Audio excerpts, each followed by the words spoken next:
Benny Program, starring Jack Benny with Mary Livingston, Phil Harris, Rochester, Larry Stevens, and yours truly, Don Wilson.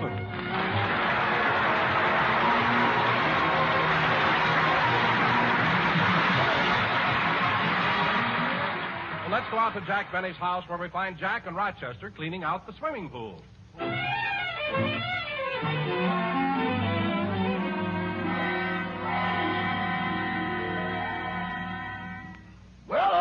Out of the pool now, boss. Yeah. Gosh, this pool sure can get dirty in a few months. Maybe it would keep cleaner if it had a tile bottom. Well, Or even a cement bottom.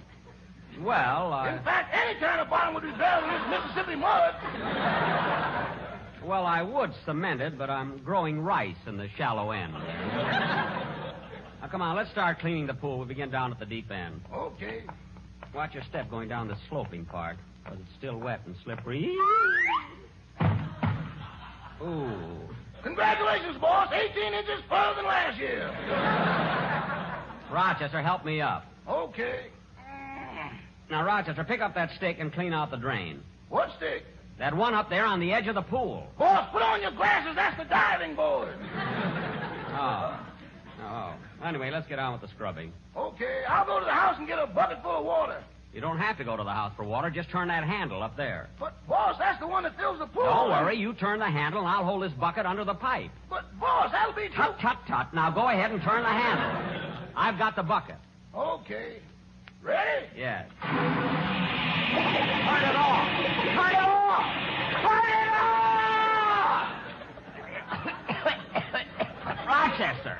Rochester, I'm drowning. Everything's gone black. You ain't drowning, boss. You got the bucket over your head. Don't stand there saluting me. Take that bucket off my head. Okay. Come on now. Let's try to get... Now, look at that frog over there in the corner of the pool. Isn't he cute? Yeah, he's sure big, too. Hey, Rochester, help me catch him. He'd make a nice pet. I'd like to keep him. Doggone anything that's green you like to save.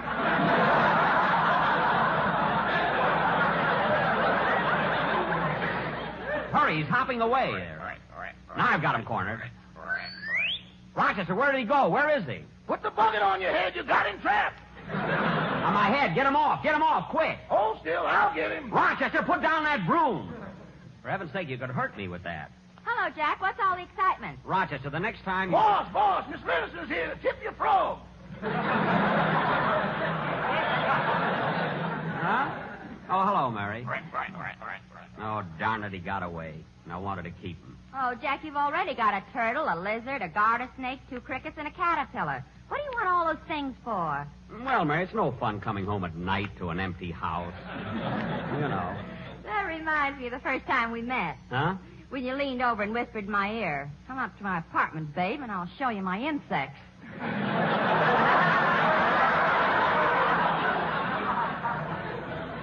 Yeah. I was a sly one, wasn't I? Some sly one, the way you chased me around the room with a butterfly net. Oh, that was years ago. I've got a lasso now. Say, Mary, how do you like the way I'm fixing up my backyard? Oh, it's swell, Jack. And you know, Mary, as soon as the pool is filled, I want you to come over and swim every day. Well, I'd like to, Jack, but I'm putting all my money into war bonds. All right, but I don't charge anything for the shower. No, but the price of towels is outrageous. Rochester. Rochester's right. You charge for everything. 5 cents for a sun chair, 7 cents for a beach umbrella, 10 cents for water wings. Mary. You've even got a meter on the diving board. Now, Mary. Why, last year you made more money out of your swimming pool than you did in radio. Well, it was a very hot summer. And another thing. What are you laughing at? You've got the only swimming pool that's listed on the New York Stock Exchange. Stock exchange. Hello, Mr. Benny. Hello, Miss Livingston. Oh, hello, Larry. Hiya, kid. Say, Larry, I've got good news for you. I'm fixing up my pool, and anytime you feel like swimming, come on over here. Gee, thanks, Mr. Benny, but I can't swim. Well, you can go wading. Sure, and up to your neck, it's only 15 cents. Yeah, I lose money on Gary Cooper. Say, Larry, I thought you'd be down at the studio rehearsing your song for the program. Oh, I did that this morning. Would you like to hear it, Mr. Benny? Sure. Go ahead, kid. I wonder how tall he is, anyway.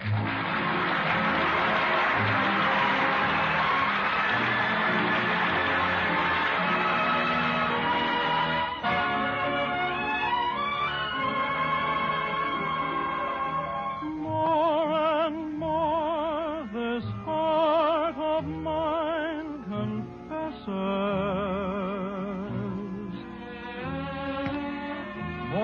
and more I'm caught in your caresses, warmed by the breath of your sighs, cooled by the blue of your eyes. More and more I find it more than thrilling to share this dream that needed fulfilling.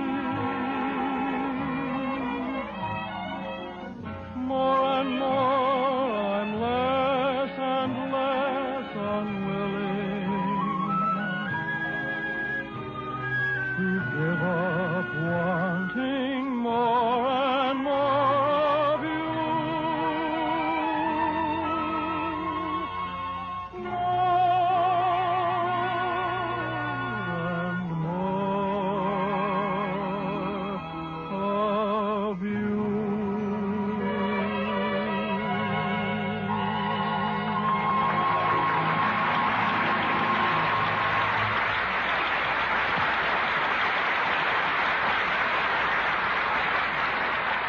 That was very good, Larry. Now, if you want to stick around, you can help me fix up... Hiya, Jackson. Hello, Livy. Hello, Phil. Hiya, Phil. Hello, Mr. Harris. Hiya, kid. How's the red-headed Sinatra today? Well, cleaning out the old pool, getting ready for business again, huh, Jackson? Yep. Say, Phil, would you like your job back again this summer as lifeguard? No, not after what happened last year. What happened, Phil? Every time somebody yelled for help before I could save them, I had to buy a ticket to get in the pool.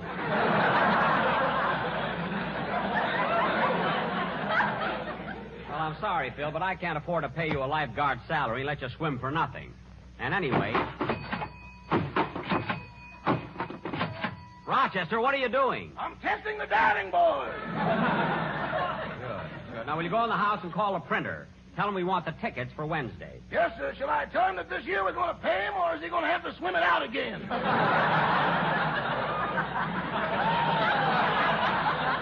Well, leave it up to him.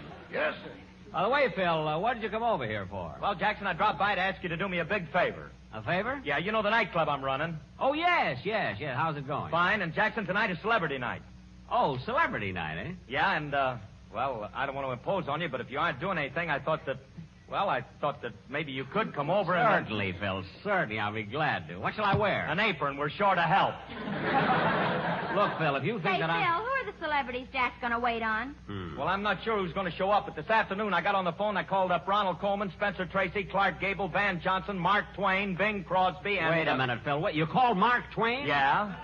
Phil, Mark Twain's been dead over 30 years. Well, how do you like that? I must have had an old phone book. Look, Phil, how long have you been having these celebrity nights? Oh, I started last week, Jackson. I had a swell turnout, too. Charlie McCarthy was there. You mean Charlie and Edgar Bergen? No, Edgar was out of town, so Charlie came alone. What? And you want to know something, Jackson? He ain't so much. He sat there all evening and never opened his mouth.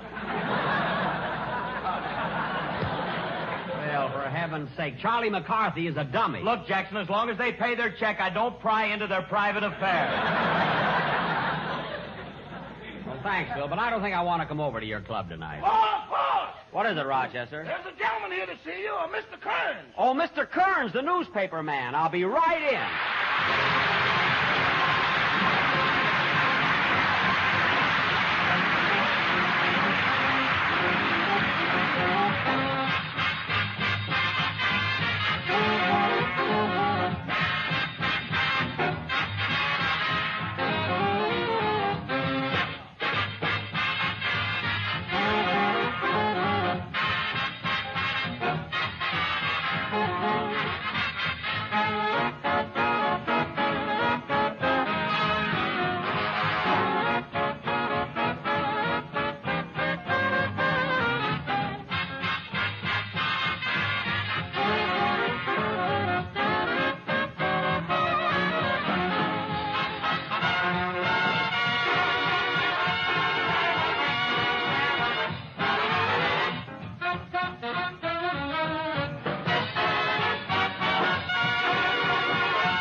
Oh, hello, Mr. Kearns. How are you? Oh, I'm just fine, Mr. Benny. And I want to tell you that my editor was very pleased with that last story you gave me. Oh, you mean the one about how I found Phil Harris? Mm-hmm. It was as interesting as the stories on how you found Mary Livingston and your butler Rochester. Oh, yeah, I found Mr. Harris in Vermont. And now I want to do an article about Right Don between Wilson. Vermouth and Vermont. You know, it's a little place there. I said On I want Waukegan there. Pardon me, what did you say? I said I want to do an article about Don Wilson. Tell me, how did you come to select Don as your announcer? Don Wilson? Well, I'll tell you. The very first time I heard Don speak, I was impressed with his voice and delivery. Oh, I see. And you thought he'd be good doing commercials, huh? Anyway, I knew from the start that Don had a very good voice for radio. And you've been proven right, Mr. Benny. You know, I've heard lots of people comment about his voice, his pronunciation, and his pear-shaped tones. Yes, Don is the only announcer in radio with pear-shaped tones and a body to match. It works out swell. Well, tell me, Mr. Benny, how did you discover Don Wilson? Well, I found Don shortly after I started in radio. In fact, I was on for my second sponsor, the International Corset Company. Did you hear my programs then? No, but my mother told me about them. Oh. Well, the way it happened was this. One day I got a call from my sponsor, asked me to come down to his office. He said he wanted to talk to me. So I got into a taxi, picked up Mary and Phil. You see, they were with me at the time. And the three of us drove over to my sponsor's office.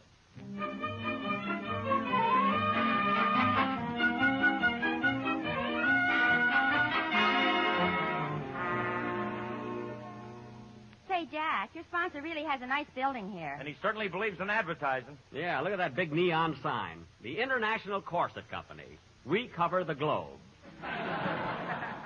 Well, there's no use standing out here. Let's, Phil, get away from those windows. Come on. There it is. I beg your pardon, miss. Would you tell Mr. Willoughby that Jack Benny is here to see him? Well, Mr. Willoughby's expecting you, Mr. Benny. Go right through that door. Thank you. Just follow me, kid. Yes? Mr. Willoughby, please.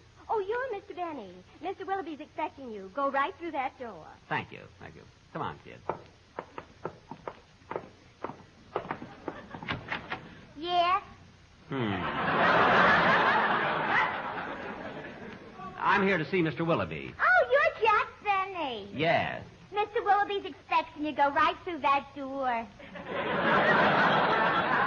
Thank you. Come on, kid. Yes? Miss, I'm Jack Benny. Mr. Willoughby's expecting me. Who's Mr. Willoughby?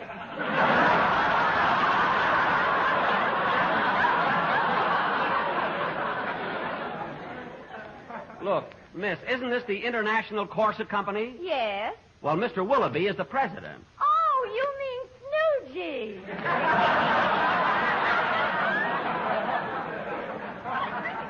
Snoogey? Yes. Go right through that door. Oh, well, all right. Come on, kid.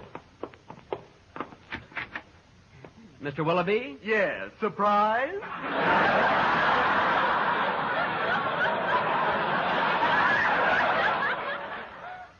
Mr. Willoughby, I'm Jack Benny. Oh, yes, come right in. I've got Mary and Phil with me. Oh, splendid. Hello, Mr. Willoughby. Hiya, Bub. What do you hear from the hips? Phil. Now, Mr. Willoughby, what is it you wanted to see me about? Well, frankly, Jack, since you've been broadcasting for us, our company is losing money.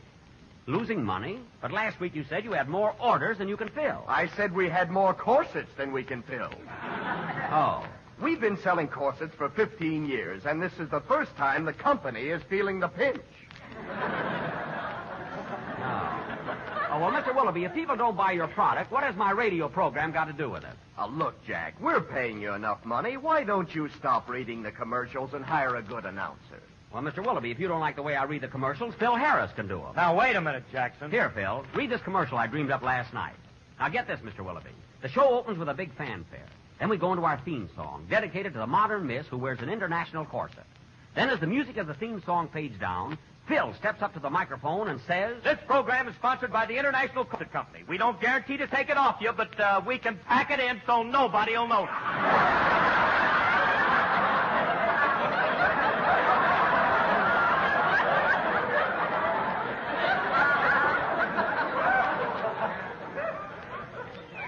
And you'll just love the new slogan, Gather unto you what is yours.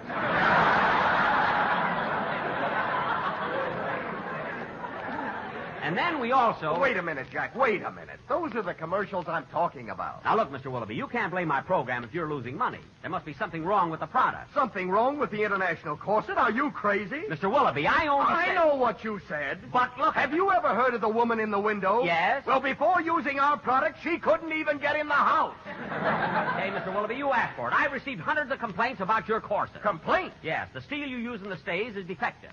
When someone wearing your corset bends over, the stays have a tendency to snap loose with a ping. With a ping?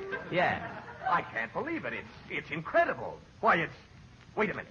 My secretary wears an International Corset. I'll buzz for her. When she comes in, I'll ask her to bend down. And if the International Corset is what you say... What is it, Snoochie? Ethel, would you mind picking up that pin on the rug? What? Ethel, would you mind bending over as though you're picking something up? Oh, certainly.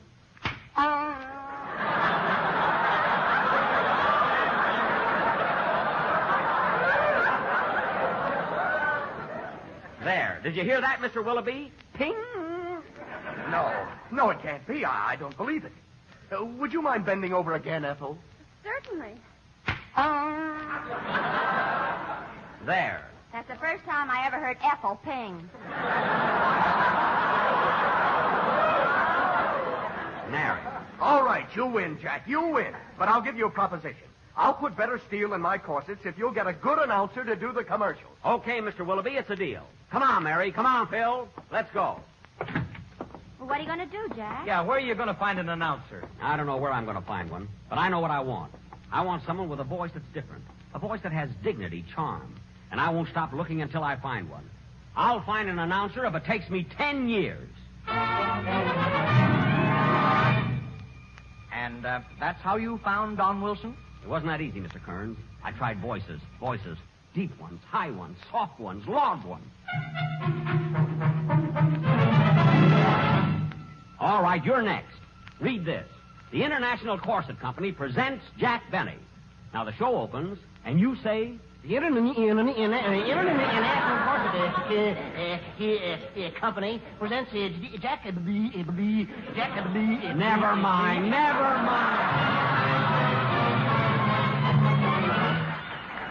All right, Bud, you try it. The show opens, and you say... The International Corset Company presents Jack Benny. Now cut that out, and you won't do it. All right, fella, you're next. Read this.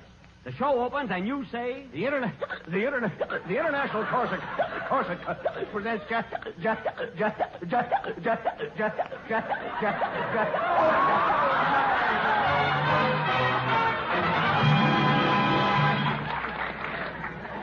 Gee whiz, Jack, you've auditioned over 500 people. Yeah, where are you taking us now? I said I was going to find an announcer, and I will. We're going right in here. Hey, Liddy, look what it says on the door. The Acme Elocution School.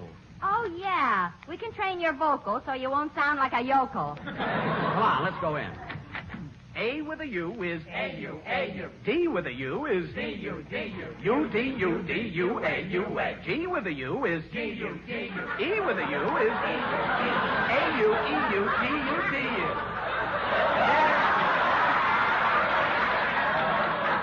Very good, students. Very good.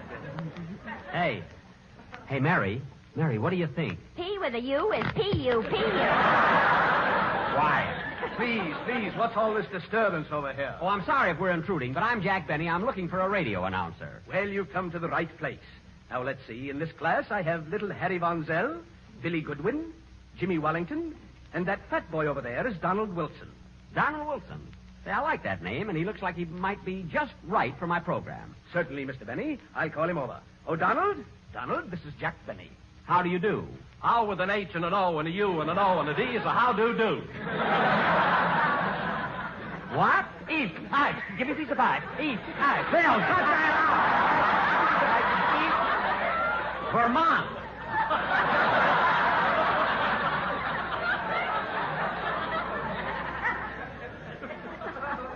Steve, I knew Vermont ahead of time because this is 12 years ago.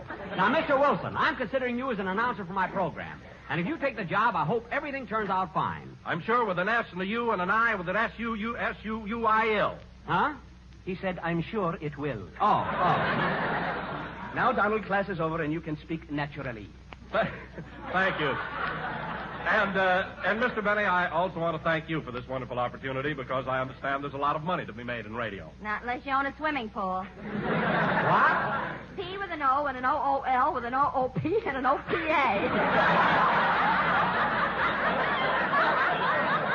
Mary, stop it. Now, Mr. Wilson, before we sign the contract, I want to hear you read this simple line. The International Corset Company presents Jack Benny. Yes, sir. The International Corset Company presents the greatest comedian in the world. Huh? That inimitable, that incomparable, that handsome master of ceremony. Mary, this guy's going to be great. The greatest personality in show business today, that scintillating star, that virtuoso of the violin. You don't have to go any further, Bob. You got the job. Please, Bill, please. I want to hear him. That sparkling wit of the airways, that lovable, laughable favorite of millions, Jack Benny.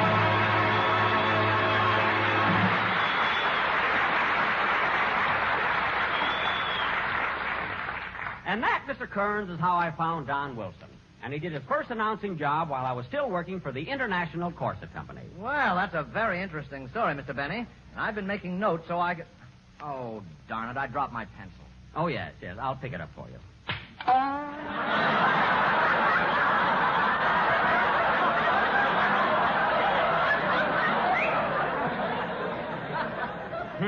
Why, Mr. Benny, do you wear a... Never mind. The interview is over. Goodbye.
This concludes another program, folks, and we'll be with you again next Sunday night at the same time. Oh, Jack, Yes, Don. it was very nice of you to tell that story about how I first came on your program. Ah, that's fine. Thank you. But I've been with you so many years now. Don't you think I ought to get a little more money? What? Money. M with an O, with an N with an O, with an N-O, N-O, N-O, no. Thanks, Mary. Good night, folks.